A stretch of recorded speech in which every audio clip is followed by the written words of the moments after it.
গাজীপুরের কাপাসিয়ায় নির্মম হত্যাকাণ্ডের শিকার 5 জনের জানাজা শেষে নিজ গ্রাম গোপালগঞ্জে হলো দাফন।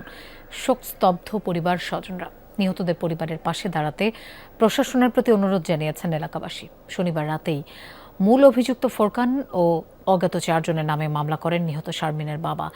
তদন্ত চলমান, আটককৃত 2 জনকে জিজ্ঞাসাবাদ করছে পুলিশ। ভোরে গোপালগঞ্জ সদর উপজেলার পাইককান্দি চরপাড়া গ্রামে পৌঁছায় গাজীপুরের কাপাসিয়ায় হত্যার শিকার 5 জনের মরদেহবাহী 2টি গাড়ি। আর্তনাদে ভারী হয়ে ওঠে পরিবেশ। স্বজনরা জানান, পারিবারিক কলহ থাকতেই পারে, কিন্তু এমন হত্যাকাণ্ড কোনোভাবেই মানতে পারছেন না তারা। সুষ্ঠু বিচারের দাবি তাদের। আমরা সূক্ষ্ম বিচার চাই। আমার বাইরে দেশান্তরি বানাইতেছে। আগে রাজমিস্ত্রি কাম করতে, উনি আমাদের টাকা পয়সা দিয়ে ড্রাইভিং শিখে চাকরি দিছে। পরে চাকরি কিছুদিন করার পরে একটা গাড়িও কিনছে, টাকার টুমুক দেখছে।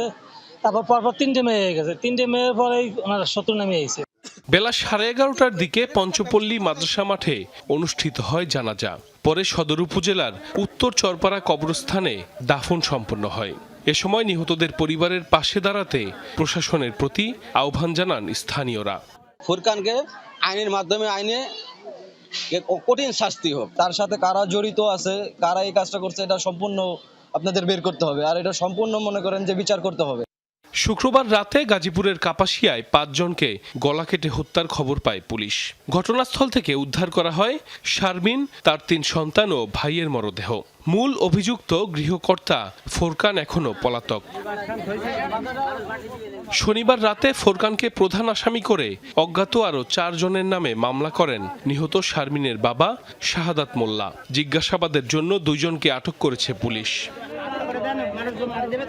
সাইফ আহমেদ, যমুনা নিউজ।